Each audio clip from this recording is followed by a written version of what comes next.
Hola a todos, bienvenidos una vez más a esta actividad de vecinos y amigos Comunidad WIS. Mi nombre es Iván Beltrán, soy director de la vivienda en la Oficina del Socorro. En este día vamos a hablarles algo importante que tenemos que tener todos, que es el manejo de nuestro propio dinero, lo que se llaman finanzas personales y pues como la vivienda ofrecemos un programa que tenemos llamado Finanzas de Casa. Entonces, acompáñenos a esta buena aventura con los tips más importantes para tener en cuenta en nuestra administración de dinero. Vamos a hablar especialmente de lo que son cómo manejar esos recursos o hacer esa administración de dinero para poder lograr alcanzar lo que nosotros queramos. Entonces, vamos a hacer un recorrido sobre los puntos más específicos que hay que tener en cuenta para lograr este éxito dentro de este mundo que se llama finanzas personales. ¿Qué vamos a mirar? Vamos a revisar lo que se llama definir qué es una metas, vamos a mirar cómo controlar los gastos, vamos a mirar si podemos generar nuevos ingresos, la importancia, cómo se realiza un presupuesto y la administración del crédito. Son los puntos fundamentales para que hay que tener en cuenta para lograr un excelente manejo de finanzas en casa. Definir una meta. ¿Qué pasa con definir una meta? A veces nosotros en nuestro mundo tenemos sueños y esos sueños son ideales que pensamos, que creemos, que anhelamos, pero nunca los aterrizamos. Por eso es importante que esos sueños los podamos convertir en metas o objetivos para volverlos una realidad, porque los sueños son inalcanzables, las metas son alcanzables. Entonces, ¿qué es lo importante para poder lograr que esos sueños se nos conviertan en unas metas? Primero, hay que hacernos una serie de preguntas para poder tener claridad qué es un sueño y qué es una meta. Primera pregunta que deberíamos hacernos, ¿necesito dinero para alcanzar la meta? Y si lo necesito, ¿qué dinero necesito para alcanzar esa meta? Otra pregunta, ¿cuáles son las características de esa meta que yo quiero? Es importante que si queremos un carro, podamos especificar qué tipo de carro quiero, qué color de carro quiero, las mayores características que yo pueda tener de ese sueño. Otra pregunta, ¿cuánto tiempo quiero alcanzar esa meta? A veces tenemos sueños y creemos que decir, quiero comprarme una finca y quiero anhelar ese sueño, es una meta. Y no, eso es un sueño eh, intangible, un sueño que no es fácilmente de administrar. En cambio, cuando yo digo, yo quiero al cabo de 3 años, voy a hacerme un propósito para alcanzar una meta, es cuando digo, ¿en qué tiempo yo quiero alcanzar ese sueño? Una pregunta importante que no debe pasar desapercibido es, ¿qué posibilidades tengo yo de alcanzar ese sueño para volverlo una meta? Porque si tenemos una posibilidad de alcanzarlo, se nos vuelve una realidad. Si no tengo posibilidades de alcanzarlos en estos momentos, ese sueño, no se nos va a volver una meta y se nos va a quedar convirtiendo siempre en un sueño. Y al no tener una realidad de ese sueño en nuestra vida, se nos vuelve una frustración. Entonces vamos a generar un fracaso en nuestra vida porque queremos alcanzar cosas que no están dentro de nuestras posibilidades y lo que generan es una situación negativa en nuestro entorno mental. Otra pregunta que podríamos hacer ¿es verdaderamente importante y atractivo lograr esa meta en mi vida?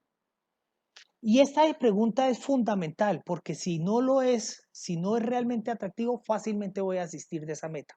Entonces voy a estar generando metas en mi vida sin poder cumplirlas porque al cabo de un tiempo se pierde el atractivo que traía esa meta para mi realización personal.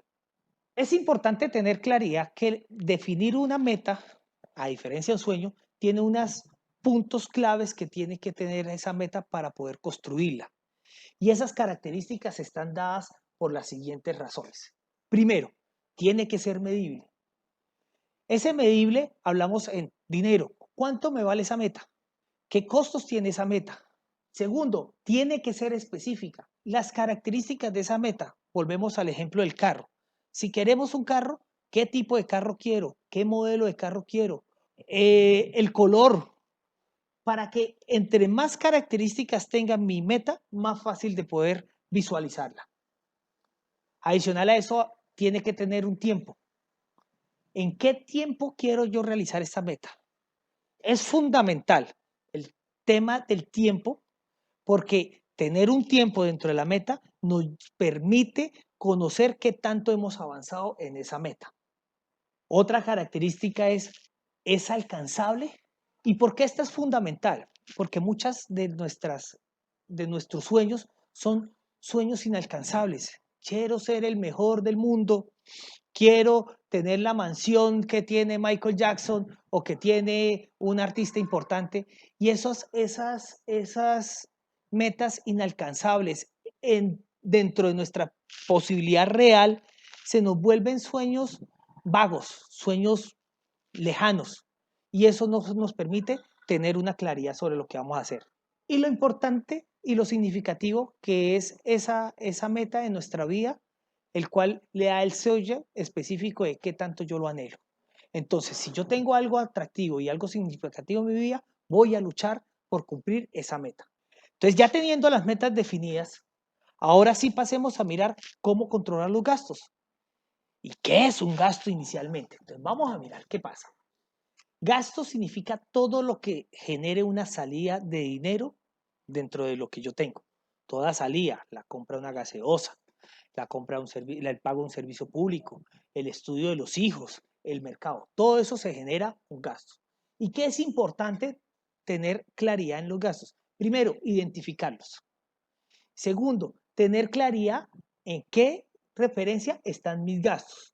Anotar cuánto me valen a mí los servicios públicos, cuánto me vale el transporte normalmente que voy a llevar a mi sitio de trabajo, cuánto me vale la vivienda, si pago arriendo, si pago administración, cuánto me vale la alimentación, el aseo, en sí, todos esos temas ítem por ítem. Entonces, por eso es primordial tener claridad qué son los gastos. Yo no puedo controlar algo si no lo conozco. Por eso es importante que si quiero controlar los gastos, tengo que conocerlos. Cuando ya tengo yo claridad cuáles son mis gastos y los tengo definidos, podemos encontrar cuáles gastos se pueden volver un problema en nuestra vida personal, cuáles gastos nos están generando una salida mayor de dinero a la que normalmente pudiéramos tener. Entonces, por eso es importante lo que se llama control de gastos. Primero, ¿qué gastos de servicio público puedo yo controlar y puedo yo disminuir? A veces nos sentimos cómodos teniendo luces prendidas cuando no es necesario. Por eso es importante empezar a revisar cuáles son los gastos que más me están generando en los servicios públicos y cuáles puedo disminuir. ¿Será que yo estoy teniendo un uso inadecuado de servicios que no estoy utilizando como celulares o otros tipos de televisión que me están generando un gasto, una salida mayor a la que yo pudiera tener? ¿Soy de esas personas que compro en promoción así no tenga necesidad? Uso frecuentemente el servicio de transporte de taxi al servicio de transporte público porque esa comodidad me lleva a tener un gasto más alto. Entonces es importante esos tipos de análisis. O soy de los que normalmente me gusta los fines de semana salir a comer a un restaurante sabiendo que pues puedo generar gastos mayores a los que realmente pudiera hacer.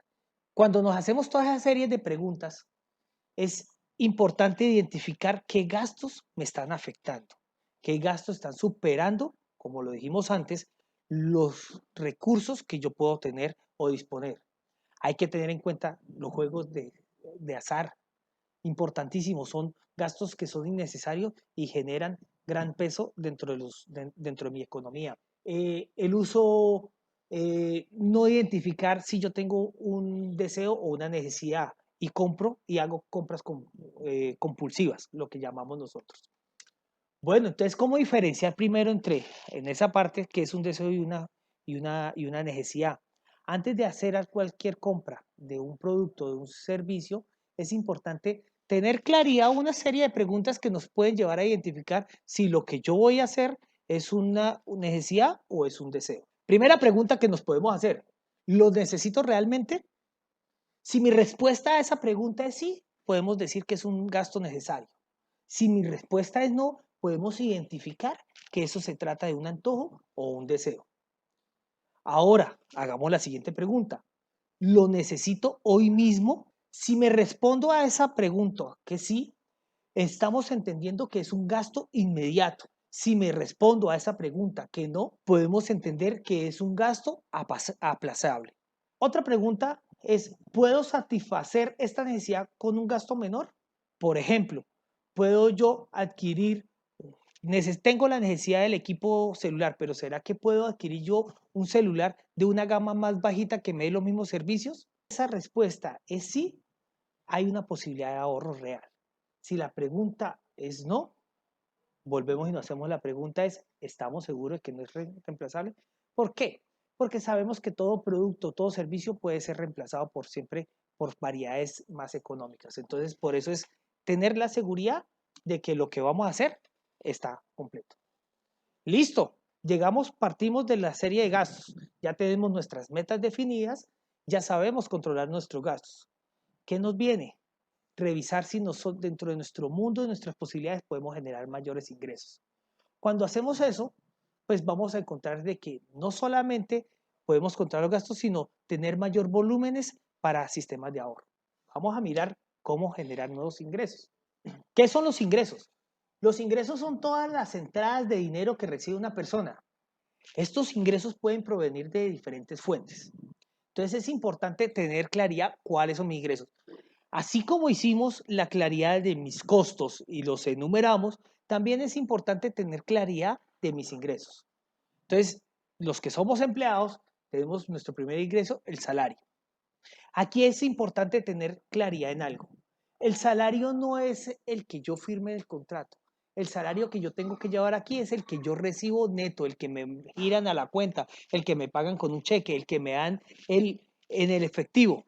Ese es el salario real, el que va después de todos esos descuentos que a mí me hacen de EPS, bueno, de seguridad social. Porque si yo creo que mi salario real es el que yo firme el contrato, pues me voy a empezar a tener unos ingresos mucho más altos contra unos gastos que no estoy conociendo. Entonces, por eso llevemos a este ítem los ingresos reales. Si yo tengo comisiones, pues coloquemos aquí las comisiones también en otro ítem y tratemos de llevar un promedio. Siempre he creído que uno debe que manejar los escenarios para poder visualizar cuáles son mis ingresos, cuáles son mis gastos, y uno de los ingresos para poder hacer un buen presupuesto, que lo vamos a ver más adelante, es importante que mis ingresos estén dentro del escenario pesimista. Si yo tengo salarios variables o tengo comisiones, ¿cuál es el valor menor de mis comisiones que yo puedo recibir para poder saber con qué ingresos mínimos son los que yo puedo contar? Y sobre esos empezar a determinar si mis gastos son mayores o menores a mis ingresos. Entonces, colocamos los ingresos por venta. Si yo tengo un negocio, o yo vendo ropa, o tengo una papelería, o tengo un supermercado, mis ingresos no son todas las ventas que yo realice de ese supermercado, o de esa papelería, o de ese negocio. Mis ingresos son los que me quedan a mí al final de tener las ventas y las compras y todos los pagos de los servicios que ese negocio me genera. Entonces, es importante que yo no puedo hablar de que mis ingresos se pueden volver grandes porque tengo un almacén o porque tengo un supermercado. Mis ingresos tienen que ser los que van al final, lo que podríamos llamar como las utilidades al final del negocio. Cuando tengo claridad cuál es mi ingreso, cuál es mi salario, cuáles son mis comisiones, cuáles son mis otros negocios, pues puedo tener una claridad de cuál es el total de mis ingresos. Teniendo una claridad de mi total de mis ingresos, pues es importante revisar si yo desde, desde donde estoy, desde la posición donde estoy, puedo generar mayores ingresos.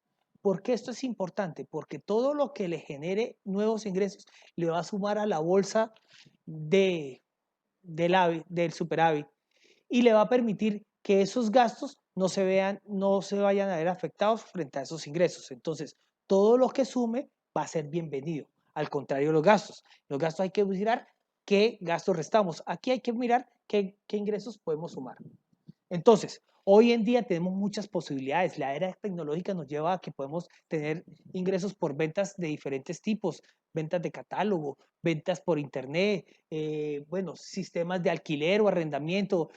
Muchas personas pueden decir, oiga, yo vivo en una casa, mi casa tiene 7 habitaciones y 3 habitaciones están totalmente desocupadas. ¿Han pensado la posibilidad de arrendar esas habitaciones? O tengo un sistema un taller que ya no lo estoy utilizando, han pensado empezar a mirar el sistema de arriendo, todo eso se puede volver nuevos ingresos.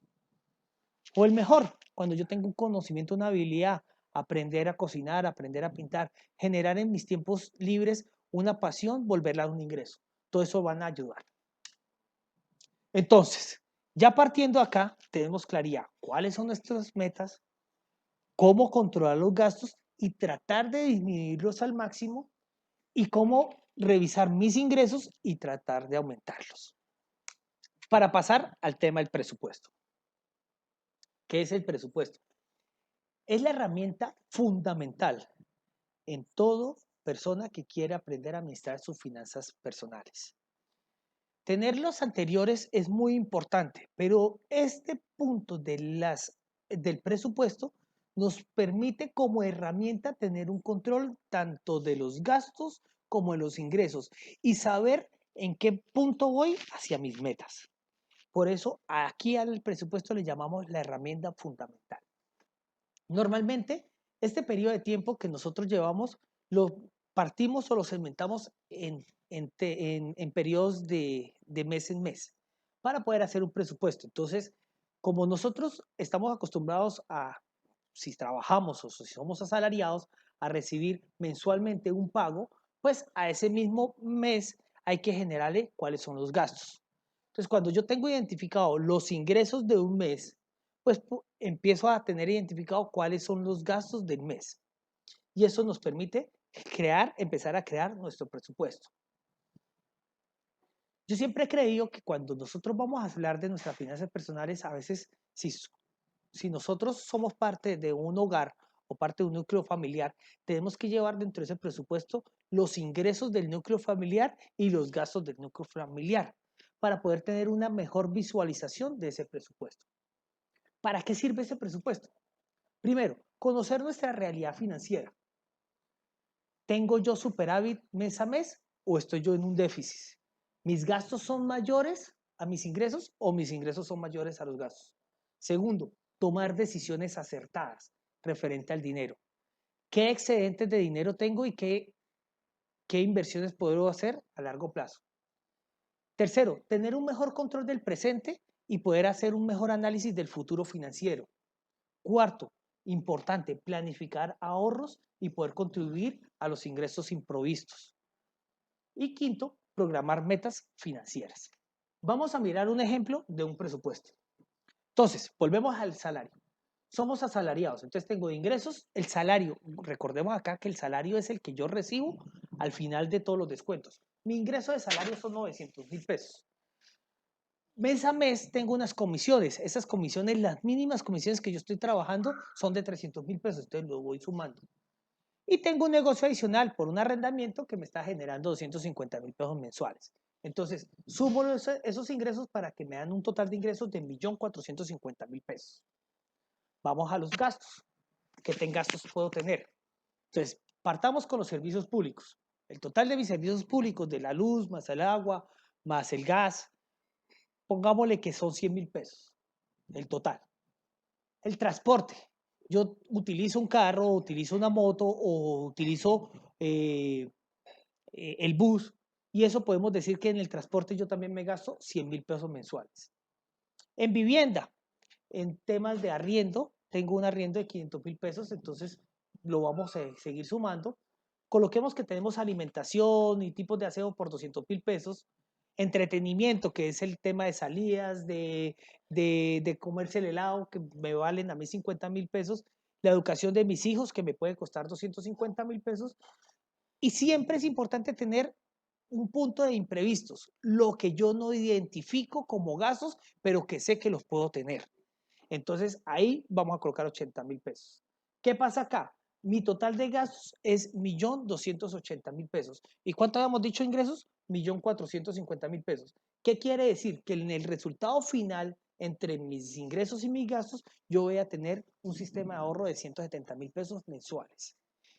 Y esos 170.000 me van a servir a mí para poder proyectar el futuro, si yo quiero hacer un tipo de inversión o quiero revisar algún tipo de colchón que yo quisiera hacer en nuestra vida. Aquí hay dos tipos de formas. ¿Qué pasa cuando mis ingresos son mayores a mis gastos? Aquí lo llamamos, hay una capacidad de ahorro. Y cuando hay una capacidad de ahorro, seguramente vamos a tener un aumento en el patrimonio, teniendo en cuenta que el patrimonio es todos los bienes que nosotros podemos adquirir. ¿Qué pasa cuando mis ingresos son inferiores a mis gastos? Hay una disminución de ahorros y un aumento en la deuda. Y es un sistema de alerta, porque cuando esto sucede, hay algo está pasando en nuestras finanzas. Cuando hay una disminución del ahorro y cuando hay un aumento en la deuda, hay una disminución en mi patrimonio. ¿Qué significa? Cuando yo tengo que recurrir a créditos nuevos, tengo que recurrir a una tarjeta de crédito para poder suplir los costos mensuales, estoy en un grave error. Y eso es importante. Entonces es muy importante tener claridad si mis ingresos son mayores a mis gastos o si mis gastos son mayores a mis ingresos. Hay una fórmula muy especial a la cual yo me acomodo y es que mis gastos no podrían superar el 70% de mis ingresos.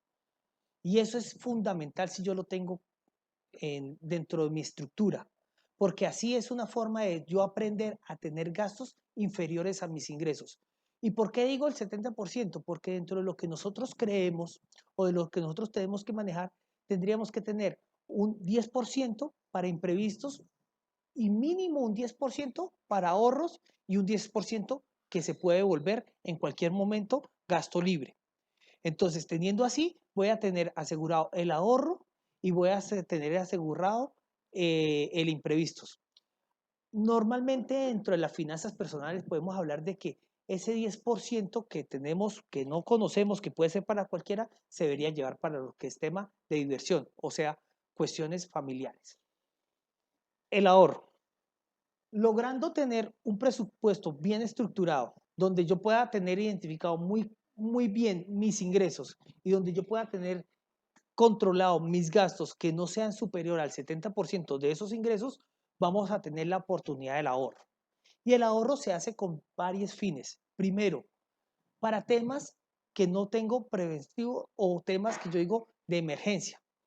Para temas de inversión o para temas de bienestar. El ahorro es el dinero que no se gasta y se guarda de forma voluntaria para el uso en el futuro. Tener capacidad de ahorro le permite entender imprevistos, alcanzar las metas, construir patrimonio familiar y realizar las inversiones. ¿Por qué es importante ese ahorro? O entre las mismas fórmulas que veníamos hablando, se puede determinar si yo soy empleado que yo debo tener como mínimo un sistema de imprevistos en ahorro de mínimo 6 meses de salario. Porque no tenemos nada previsto, vemos lo que nos está sucediendo hoy en el mundo, donde fácilmente mañana podré quedar de trabajo y yo tenga una posibilidad de tranquilidad financiera para poder volver a reubicarme laboralmente si esa es mi condición o estructurar mi propio negocio. Pero cuando yo no tengo ahorros de imprevisto y tengo una situación difícil o un accidente en diferentes oportunidades, un accidente financiero, pues nos vamos a ver en la angustia de poder tener tranquilidad. Por eso es importante o por eso es valioso quien dice que el éxito financiero no está en tener bienes, sino estar en poder dormir tranquilo. Vamos a ver el ahorro cuando se genera una inversión. La inversión es el dinero que no se destina para el consumo inmediato, sino que para obtener ingresos futuros. Una inversión es importante siempre y cuando ese mismos recursos invertidos me generen más recursos. Si no, se nos puede volver un gasto. Entonces, ¿qué tipos de inversión están? Vamos a revisar. O en propiedad de finca raíz, en negocios propios, en productos de servicios financieros que generan tipos de inversión. ¿Cómo sabemos cuáles son los productos? Lo que nos generan un retorno, unos rendimientos a esos dineros invertidos. Antes de invertir, es importante tener en cuenta lo siguiente. Invertir no es apostar. Mal creemos nosotros que tener un dinero, un excedente de dinero, lo llevamos hacia un casino y creemos que generar una apuesta sobre eso y doblar nuestras ganancias es un sistema de inversión. Eso es una apuesta. Y las apuestas, así como se gana, se pierden. Importante, como decimos que invertir no es una apuesta, es muy importante también tener la claridad que cuando se genera una inversión hay un nivel de riesgo. Entonces, sistemas de nivel de riesgos que debo yo tener claridad antes de hacer una inversión. ¿Qué es importante tener en cuenta antes de hacer una inversión? Busque la asesoría específica para ese tipo de inversión. Manténgase muy bien informado. Determine cuáles son sus necesidades. Establezca un máximo de pérdida y realice seguimientos periódicos. Esos dos puntos son muy importantes. ¿Cuánto estoy yo dispuesto en determinado caso llegar a perder? Si mi nivel es cero, mi nivel de riesgo es cero, quiere decir que voy a hacer un ahorro donde el mayor nivel de riesgo sea igual a cero. Hay que tener en cuenta que siempre, siempre, siempre va a haber riesgo. Lo único que podemos hacer es disminuirlo de acuerdo a los tipos de inversión. Ya teniendo todo esto en cuenta, de saber cómo son las metas, controlar los gastos, generar los nuevos ingresos, realizar el presupuesto, llevándolos el ahorro y buscando la inversión, nos queda por último lo que se llama la administración del crédito. ¿Por qué es importante acá? Porque es donde seguramente gran parte de la población nos han enseñado a que nosotros hemos aprendido a construir a través del crédito y no a través del ahorro. Y es un error fundamental en las finanzas personales, porque nuestra mayor construcción tiene que irse a través del ahorro y no a través del crédito, porque nuestros gastos no pueden estar dentro del crédito y donde el crédito bien utilizado nos van a llevar a aumentar patrimonios, no a generar más gastos. ¿Qué es el crédito? Es el préstamo de dinero que una persona o una entidad hace a otra para utilizarlo temporalmente.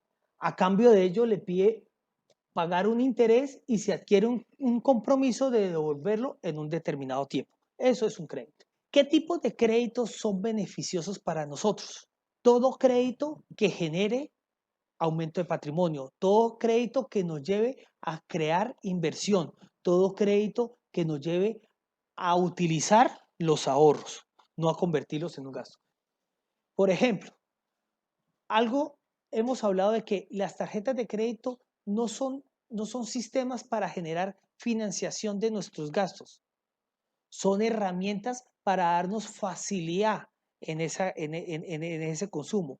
¿Qué quiere decir? Con una tarjeta de crédito bien administrada, bien manejada, se vuelve una herramienta eficaz para el manejo de las finanzas, y una tarjeta de crédito mal empleada se nos puede volver en un flujo de caja, en una salida de dinero o en un costo que se puede convertir en el futuro inalcanzable, porque genera una deuda grande sobre un consumo que, como se dice, es consumo, ya se acaba, no hay un patrimonio, no hay un respaldo y se puede volver un problema. Cuando yo hago cómo volverlo herramienta importante, pues cuando nosotros tenemos una tarjeta de crédito y hacemos compras a una cuota. Por ejemplo, voy al mercado, compro el mercado, pago con tarjeta de crédito, pero pago una cuota sabiendo que ese recurso o ese gasto ya lo tengo yo provisionado y inmediatamente pago. Seguramente me voy a ganar una serie de puntos, una serie de bonos. Anteriormente el gobierno devolvía unos puntos de IVA y se volvía algo atractivo para poder manejar ese sistema de dinero plástico. Ya conociendo las clases de crédito, pues hagamos un ejercicio para saber qué es un buen crédito y qué es un mal crédito. Tips importantes en la toma de créditos. Es fundamental que nosotros podamos buscar alternativas baratas para los créditos. Una alternativa no muy barata o muy costosa es lo que se llama sacar créditos al gota a gota, porque son créditos con intereses, con tasas de intereses muy altas que terminan ahogando a las personas y nunca permiten acabar ese tipo de deudas. Más cuando son págueme el interés mensual y el capital nunca disminuye. Para eso siempre busquen entidades supervisadas ante la Superintendencia Financiera que permiten regular esos tipos de crédito y les permiten adquirir créditos a tasas mucho más económicas. Vamos a colocar un ejemplo.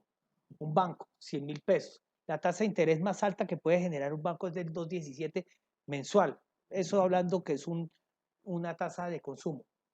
Pagaría por esos 100.000 pesos 2.170 pesos mensuales. Un gota a gota, si va muy bien, que le puede cobrar el 10%, estaría pagando por esos mismos 2.170, 10.000 pesos mensuales solamente de intereses. Al final, esos créditos por la necesidad o por el afán de adquirir algún producto que puede ser no necesario, se nos puede convertir en un dolor de cabeza. Por eso es importante, o se les dice, administren sus créditos de la misma forma como hemos administrado los puntos anteriores. Y ya para concluir, y ya para terminar, no dejemos en alto de cómo poder proteger esas inversiones o nuestro patrimonio. ¿Y en qué consiste proteger nuestras inversiones o nuestro patrimonio? Es poder tener asegurado esos bienes que nosotros hemos adquirido, que se nos han vuelto una inversión y que no conocemos que el día de mañana podamos tener un accidente o sufra el bien un accidente y lo podamos perder de la noche a la mañana.